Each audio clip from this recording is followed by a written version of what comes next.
일본이 어제 외교 현안에 대한 일본의 입장이 담긴 2020년 외교 청서를 공개했습니다.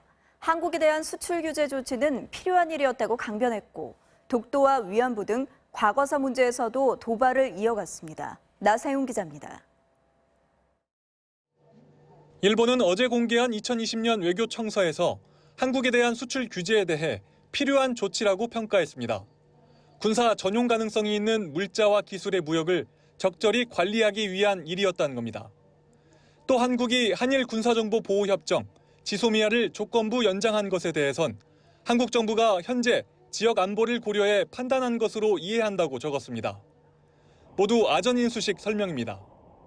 작년 11월 일본이 수출 규제 조치에 대해 현안 해결에 기여하는 방향으로 대화를 재개하기로 합의하면서 한국은 지소미아 종료에서 조건부 유예로 방침을 선회했습니다.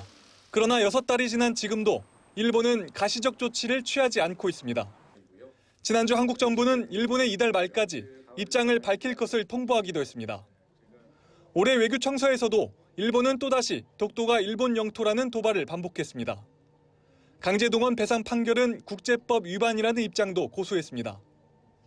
위안부 문제 역시 2015년 위안부 합의로 최종적 불가역적으로 해결됐다고 강조했습니다. 관군의 강제 연행, 성노예는 사실이 아니라는 주장도 그대로였습니다. 한국 정부는 주한 일본 대사관 총괄공사를 불러 항의했고, 독도 문제에 대해서만 예년 수준의 논평을 내놨습니다. 대변인 논평은 그 논평이라는 제목이 붙은 보도자료입니다. 독도에 대한 부당한 주장에 대해서 저희가 강력히 항의하고 철회를 촉구하는 그런 것을 주요 내용으로 하는 논평입니다. 그나마 올해 외교 청서에서 달라진 건 3년 만에 한국은 중요한 이웃나라라는 표현이 다시 등장했다는 정도입니다. MBC 뉴스 나세웅입니다.